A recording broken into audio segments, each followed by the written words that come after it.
না আমি এই খুন্তিটা ধুয়েছিলাম তো, আমি বলি ওতে কিছু নোংরা রয়ে গেছে নাকি, তাই দিয়েছি। আচ্ছা আর আচ্ছা। আবার জলটাও মেশা হয়ে যাবে না। ও ঠিক ঠিক। আচ্ছা, কি কি রান্না করেছো আজ রবিবারের বাজার দেখিয়ে দাও। রবিবারের বাজার এই তো যেমন হয় প্রতিদিনের। যা কি পড়ে গেল। হ্যাঁ হ্যাঁ, কিছু হয় না। এই যে সাদা ভাত, সাদা ভাত।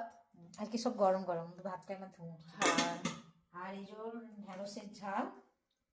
ঢেঁড়সের ঝাল। এটা কি পেঁয়াজের মশলা দিয়ে করেছো? হ্যাঁ, পেঁয়াজের মশলা দিয়ে করেছি। আচ্ছা, আর এটা বাটা মাছ নিয়ে এসেছিল, বাটা মাছ ছিল, তার একটু ঝাল বানানো হয়েছে। আর এটা কি শাক? এটা হচ্ছে লাল শাক আর পালং শাক দিয়ে ভাজা হয়েছে পেঁয়াজ রসুন দিয়ে। আচ্ছা, লাল শাক পালং শাক দিয়ে ভাজা করেছে।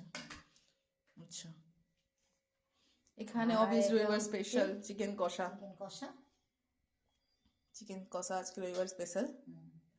ঠিক আছে। আর এটা হচ্ছে তো মেটে গচকচি। মেটে কচি, তোর ফেভারিট জিনিস। হ্যাঁ, আজকে মেটে গচকচি। এটা তো একদিকে চিকেন কষা আছে, একদিকে মেটে গচকচি আছে। এবার আমি ডিসাইড করবো কোনটা দিয়ে ভাত খাবো। এই হচ্ছে আজকের মেনু। ভালো লাগলে please like share subscribe. Thank you.